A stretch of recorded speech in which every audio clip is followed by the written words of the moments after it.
Hi guys, 11:22 PM na, Iwaw Feng Shui na.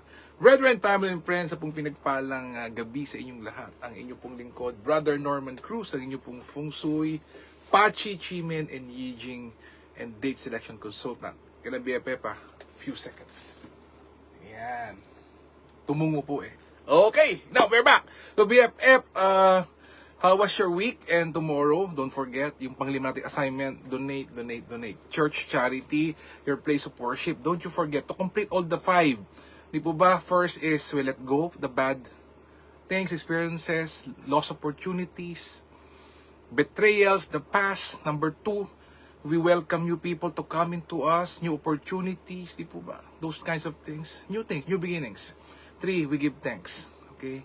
And for the loved ones who really and truthfully love us. And number 4, we pray, we wish, manifest, and ask for what we want.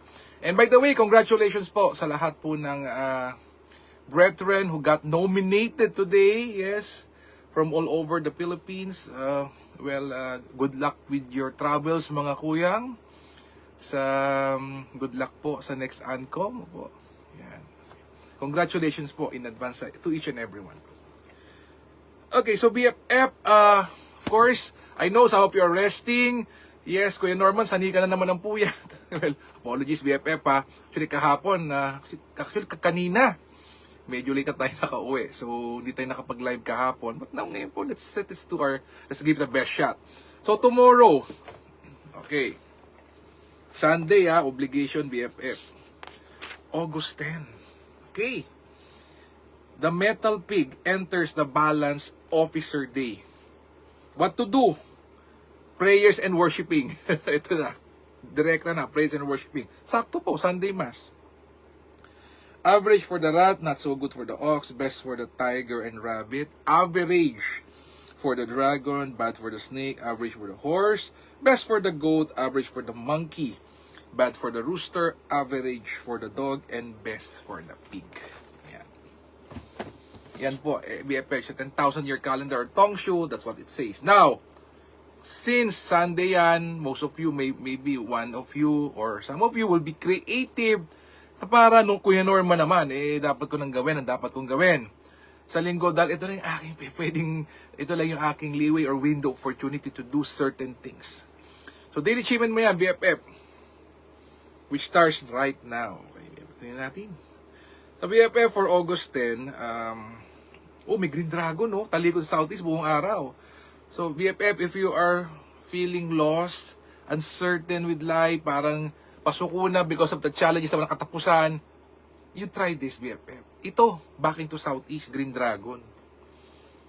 And then, if you want to 10x, being beautiful and handsome, content maker, vlogger, talikod ka sa Southwest.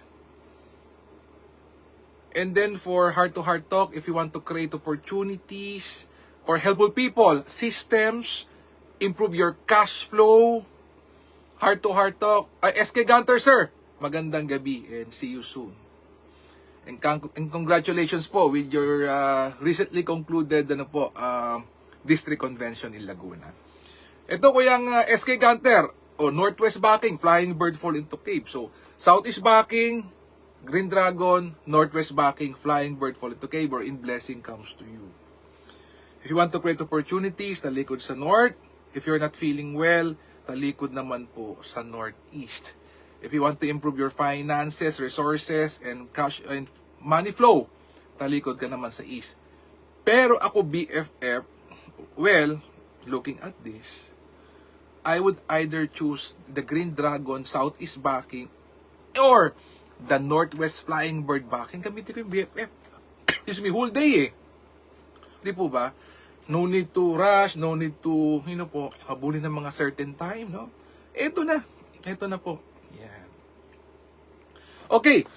Excuse me. So, BFF, let's keep this short. And then, maybe kailangan din nating mag-rest tomorrow Sunday, kailangan magsimba. So, BFF, don't you forget, mag-donate po tayo. And of course, kita naman nyo, BFF, we're wearing po konting exercise, very important. Again, BFF, let us continuously pray for each other, for we do not know if our BFF have a cancer, financially challenged, Anything not so good with our BFF, let's continuously pray for them. If we know that those certain things, let us specifically pray for recovery for them, for our BFF. Let us pray for leaders. Let us pray for world peace. Let us seal as one. Let us be a blessing to others. God bless us all. And, of course, with a grateful heart, maraming pong salamat sa inyo lahat. God bless. Happy Sunday, and don't forget to donate. Bye-bye, BFF. See you. Thank you.